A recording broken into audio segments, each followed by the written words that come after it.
que está en el epicentro del debate político, la ley del aborto. El Gobierno quiere modificarla y la oposición se opone. España es un país aconfesional y, por lo tanto, un gobierno no puede actuar movido por intereses particulares. El Gobierno va a legislar de acuerdo con lo que dijo el Tribunal Constitucional. ¿Qué dijo el Tribunal Constitucional? Pues que el nasciturus es un bien protegido, es un bien jurídico protegido, que tiene relevancia a la vida humana desde el mismo momento de su concepción. Lo que hace la Iglesia Católica es recordarle al Gobierno que tienen algunos compromisos con ellos que cumplir. Sustituiremos el vigente sistema de plazos por un sistema de indicaciones. Dentro del sistema de indicaciones también que las dos más importantes, el peligro para la salud física y el peligro para la salud psíquica de la mujer, no debe ser considerado tampoco como un pretexto para hacer cosa distinta de lo que la Constitución, y lo dijo el Tribunal Constitucional, nos dijo que hiciéramos, que es proteger la vida del concebido.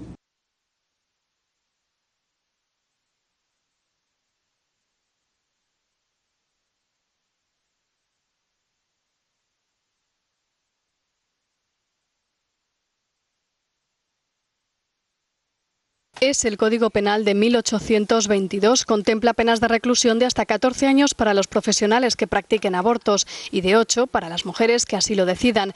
En este otro escenario, durante la Segunda República, deja de estar castigado. Con el régimen franquista, vuelve a penalizarse.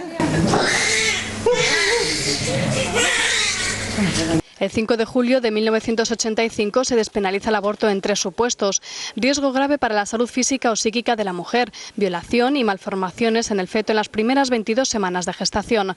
Durante años el debate desaparece, pero en 2010 el PSOE, de nuevo en el Gobierno, vuelve a abrirlo.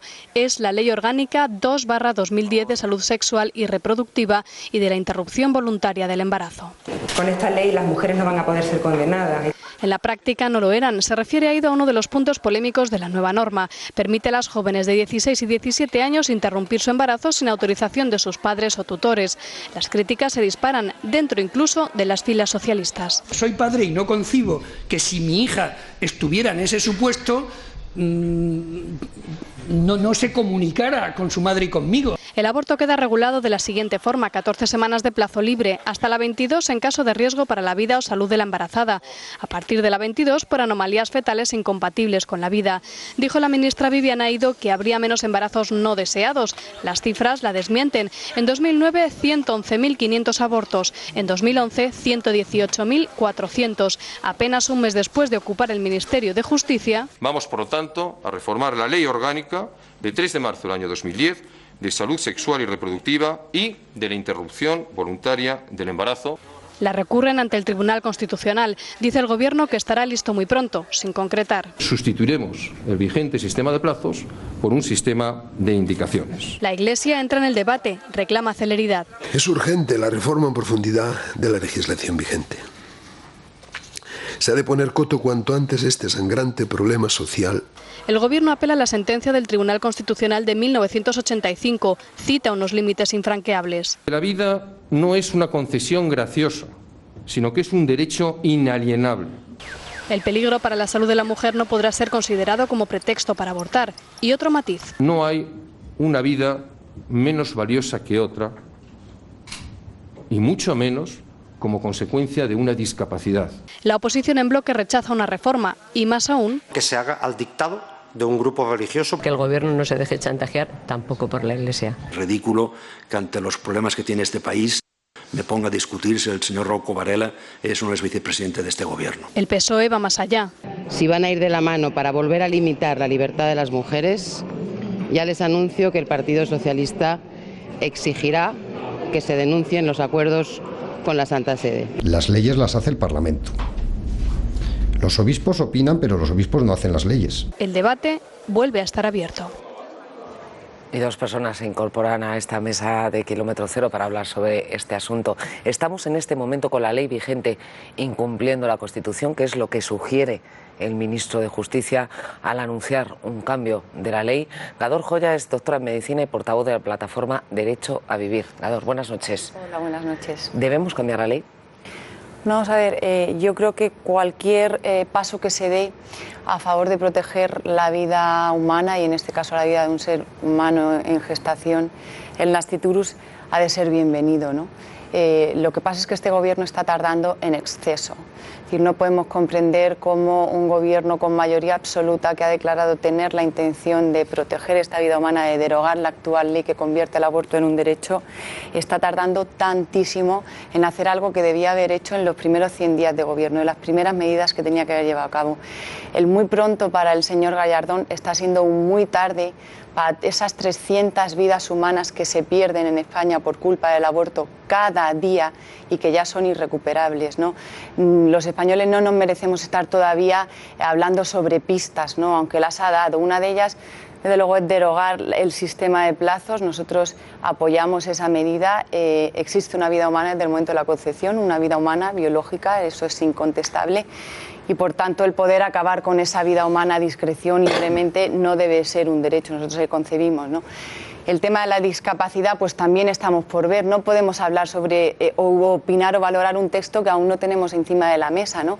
Queremos saber si va a eliminar totalmente el aborto eugenésico o dentro de ese supuesto va a haber enfermos de primera que puedan ser protegidos y enfermos de segunda que puedan ser abortados, ¿no?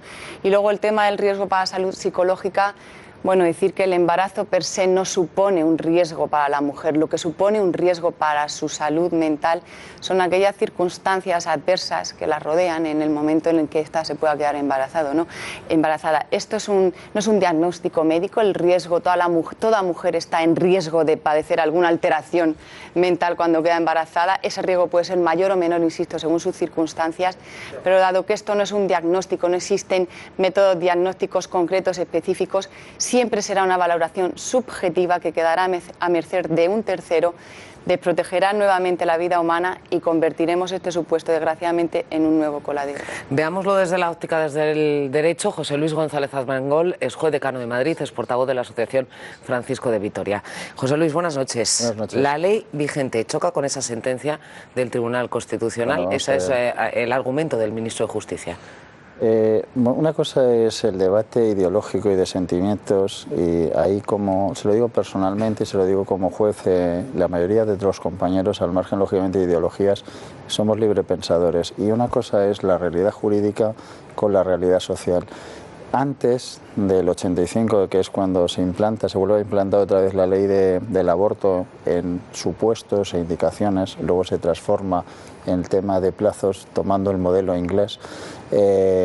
Sinceramente, y le estoy hablando desde un punto de vista pragmático, no había casos en los juzgados, es decir, la realidad social iba por un lado y lo que era la realidad jurídica era otro, es decir, exclusivamente, digamos, tenía sanción, y esto que hay que castigarlo severamente, en lo que era el aborto no consentido, es decir, el que era el forzado, ¿no? Porque hay también bastantes casos. Y en el otro sentido, pues se pronunció el Tribunal Constitucional, simplemente relato lo que dice el Tribunal Constitucional, que dice lo que es la interpretación pura y dura de lo que es el derecho a la vida, que está consagrado en el artículo 15 de nuestra Constitución. Y viene a decir, se podrá estar en contra o estar a favor, pero lo que dice taxativamente el Tribunal Constitucional es que el derecho a la vida lo tienen exclusivamente las personas que tienen esa condición, y la condición de persona se adquiere desde el momento del nacimiento. Antiguamente, hasta hace 2 o 3 años, tenías que vivir 24 horas enteramente desprendido del seno materno, y lo que es anteriormente lo que es criatura abortiva, lo que está en el vientre de la madre, se decía que no ostentaba la categoría de derecho a la vida que tenía literalmente la persona nacida. Y entonces, en la confrontación de bienes jurídicos, como es que son derechos fundamentales, entre un derecho a la vida 15 y el derecho a la libertad de una mujer a efectos de abortar o no abortar, digamos, sin decirlo claramente, a efectos de decantación decía que tenía que primar el derecho era respetuoso con el derecho a la libertad. Y entonces yo simplemente pongo encima de la mesa lo que hay, con supuestos o con plazos, efectivamente más o menos se van a ajustar y se están ajustando a los parámetros constitucionales. Y lo que es la realidad jurídica, es decir, la intervención del Ministerio Fiscal, las denuncias que no se producen, porque todos somos conscientes y conocemos casos donde efectivamente se está produciendo la interrupción voluntaria del embarazo. Cuando es forzada, clarísimamente el tema del delito, no afloran a los juzgados, no llegan. Pregunto yo, una pregunta en voz alta, a ver si hay respuesta.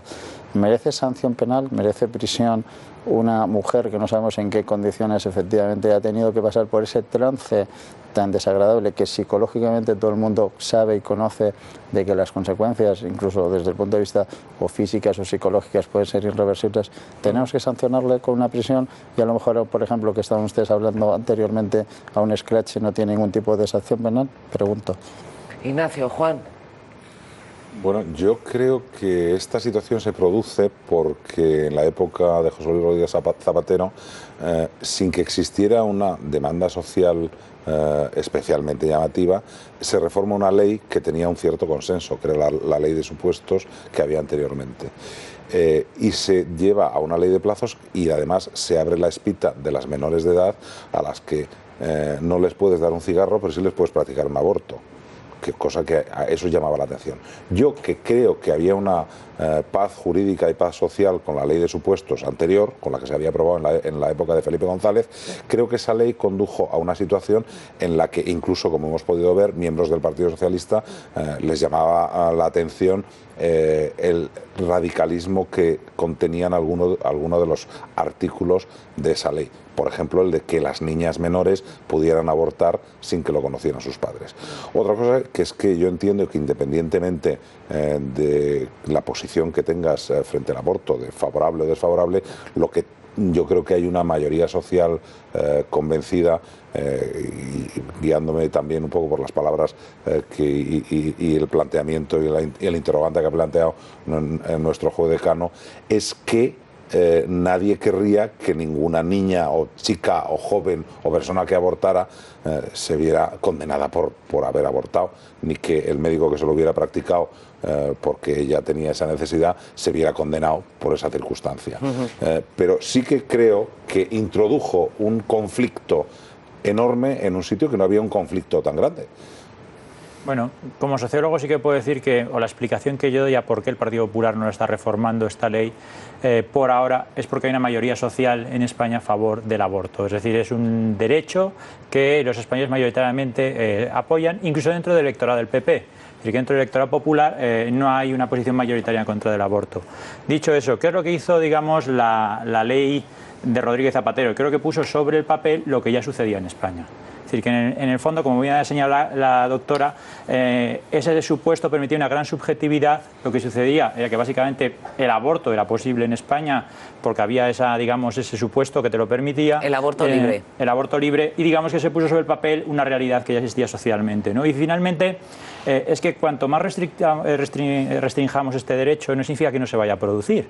Sí, claro que se va a producir. Se producirá en el extranjero porque hay países europeos donde se permite, de tal forma que habrá ciudadanos de primera y de segunda, los que puedan viajar y los que no puedan viajar, que era lo que sucedía antes. Alguien antes podía ir a Londres y abortar, y el que no tenía dinero no podía ir. Y se producirán también, digamos, situaciones, digamos, de quizá hasta ilegalidad, porque habrá gente que podrá seguir queriendo abortar, pero no tendrá ni la cobertura legal, ni sanitaria, ni digamos, la seguridad que tiene ahora, porque si introducimos más restricciones podemos condenar a ilegalidad a muchas personas. Bueno, yo durante la tramitación de la que llamamos la ley AIDO, ¿no?, la actual ley de plazos, en ningún momento vi una demanda social en la calle masiva pidiendo una ley de plazos. Sin embargo, sí que vimos una demanda social masiva en las calles pidiendo que la ley de plazos no se aprobara. Yo no sé si vivimos en el mismo país, pero de luego, si hubo movilizaciones de la sociedad española masivas en la calle, en entregas de firmas, nosotros entregamos 1 millón de firmas en el Congreso con DNIs certificadas pidiendo que esta ley no se fue en contra de esta ley, no a favor. Yo no he visto esa demanda social masiva a la que usted habla. La sentencia del Tribunal Constitucional dice que la vida del ser humano desde el momento de la Constitución es un continuo. Además, esto está avalado por el Tribunal Superior de Justicia Europeo, que también recientemente ha dictado una sentencia así, y dice que el nasciturus es un bien jurídico que el Estado debe el deber y la obligación de proteger. Esto lo dice el Tribunal Constitucional en su sentencia. Convertir el aborto en una prestación sanitaria más en la cual una mujer, si tiene la suerte, entre comillas, de enterarse que lo que está esperando es una hija y desea un hijo, puede ir antes de la semana 14, pedir cita y abortar sin que nadie tenga que pedirle explicaciones, cuando de lo que estamos hablando es de una vida humana biológica, que eso, insisto, es incontestable. A mí me parece que es vivir en una sociedad que, lejos de ser progresista, está dando pasos atrás en la defensa del ser humano más débil. Y de luego que hay muchísimas mujeres que van a abortar, a las que voluntariamente y por parte de los centros que se lucran practicando abortos se les esconde la información, se les esconden las alternativas. Es más, la actual ley lo único que contempla es que a la mujer se le entregue un sobre cerrado, no considera ni siquiera la posibilidad de que esa mujer pueda entrevistarse con un médico que le explique cara a cara cuáles son sus alternativas, las posibilidades y las consecuencias de abortar, y que a los 3 días, sin nadie certificar si esa mujer siquiera llegó a abrir ese sobre, pueda ir y abortar. El tema del aborto clandestino ya está más que comprobado en algunos países de Latinoamérica. El último estudio epidemiológico más reciente que existe está en Chile, en un estudio de 60 años, que demuestra que, aunque se lleven a cabo restricciones en las leyes abortistas, la tasa de mortalidad materna no aumenta, sigue disminuyendo año tras año, dado que estamos en una sociedad avanzada y moderna. Por tanto, esa es una relación que no existe. Yo no quiero vivir en una sociedad en la que a la mujer se la deja sola y en muchas ocasiones abandonada a su suerte ante circunstancias penosas que son las que realmente ponen en riesgo su salud. A día de hoy, en España, en el siglo XXI, una sociedad moderna, tenemos todos los resortes para sacar adelante esas dos vidas, la de su hijo y la suya. José Luis Sí, bueno, vamos a ver, yo simplemente vuelvo a repetir, yo no soy proabortista ni estoy en contra, yo estoy hablando de la realidad social, pero digo taxativamente que efectivamente se establece un sistema de protección, digamos, hace un pase cambiado el Tribunal Constitucional, porque tampoco entra al fondo, pero en definitiva viene a avalar la legislación del año 1985. Estoy de acuerdo con lo que dice el señor alcalde. Es un debate superfluo que se había creado. Había pasado un tiempo, como por ejemplo pasó con los matrimonios homosexuales, que puedes estar a favor o en contra, digamos que había una paz social. Y lo que reitero una vez más, a los juzgados no vienen ese tipo de temas. Vuelvo a repetir, es un problema de conciencia y es un problema, como dice usted la doctora, de tratamiento y evidentemente de asesoramiento social y de procurarle los medios correspondientes y de información. Lo que pasa es que sí que es cierto que la legislación del año 1985, y por eso se modificó un punto, había un aspecto que era el aborto ético, que era el motivado por la violación, que obligaba a un paso que era durísimo, es decir, que como paso previo, lógicamente, para producir el aborto tenías que formular la denuncia correspondiente por violación y hay que ponerse en la situación de la mujer de sobre si se hacía o no se hacía. Entonces, digamos que eso se camufla en el sistema de plazos, que no era necesario, porque simplemente con los 3 supuestos establecidos, efectivamente en los 3 casos, dada la laxitud a efectos de presentación de los dictámenes correspondientes, el aborto libre existía. Y vuelvo a repetir, no tenía ningún tipo de plasmación, entre los juzgados, pero reitero, doctora, lo que es formalmente, jurídicamente, el derecho a la vida exclusivamente se otorga lógicamente a las personas nacidas. Evidentemente tiene un ámbito de protección en los futuros, pues por ejemplo para los efectos que le puedan resultar favorables si nace en las mismas condiciones de viabilidad y nace efectivamente como marca el Código Civil, pues por ejemplo en derechos hereditarios. Veamos qué piensan nuestros espectadores sobre este asunto, porque tenemos algunos mensajes ya. Sergio. Así es, Andrés dice que el aborto es el gran genocidio de finales del siglo XX y principios del XXI. Nuestro sistema demuestra su podedumbre cuando permite que se asesine al concebido no nacido, que ya es una vida con un código genético único y distinto. Jorge cree que el peligro para una madre es un motivo justificado para abortar. Lucrecia, la mujer embarazada necesita apoyo desde el primer momento, un derecho que se debe reconocer en la nueva ley. Y Noniter dice que es triste que el ser humano tenga que discutir, pelear y regular la vida. No es una cuestión de obispos, es que ni los animales son capaces de eso. ¿Por qué no se cargan, por ejemplo, el elefantito ese que ha nacido en el zoo? Mantenerlo nos cuesta una pasta y mis impuestos prefiero que vayan a dejar nacer un bebé. Gracias por esos mensajes. Un apunte más, Ignacio Gador, y cerramos este tema, que tenemos muchos más. Sí, únicamente yo no he dicho que la gente se manifestara, sino que hay una realidad en las encuestas, y es que la gente mayoritariamente está a favor del aborto, sean votantes del PP o votantes del PSOE. Eso existe. Eso significa que se manifiesten ahora. En los 80 las mujeres se manifestaban por el derecho al aborto, por supuesto. Recientemente las últimas encuestas fueron contrarias a la ley, ha ido masivamente. Yo solo quiero decir que al margen de consideraciones jurídicas, cuando hoy en España se están invirtiendo enormes medios técnicos y humanos para salvar la vida o operar intraútero a un bebé de 20 semanas de gestación, y todos lo presentamos como un éxito, creo que centrarnos en que esa vida humana jurídicamente no tiene valor y podamos disponer de ella a nuestra merced. Yo, en una sociedad que se llama progresista, no lo contemplo. Nosotros, insisto, siempre que se den pasos a favor de proteger esta vida humana, estaremos apoyando, y desde luego deseamos, dado que todos estamos de acuerdo en que el aborto es un drama, que no exista ese drama, al menos en nuestra sociedad. Gador, gracias por estar esta noche en Muchas Kilómetro gracias. Cero. Vamos con otro asunto, porque no solo la reforma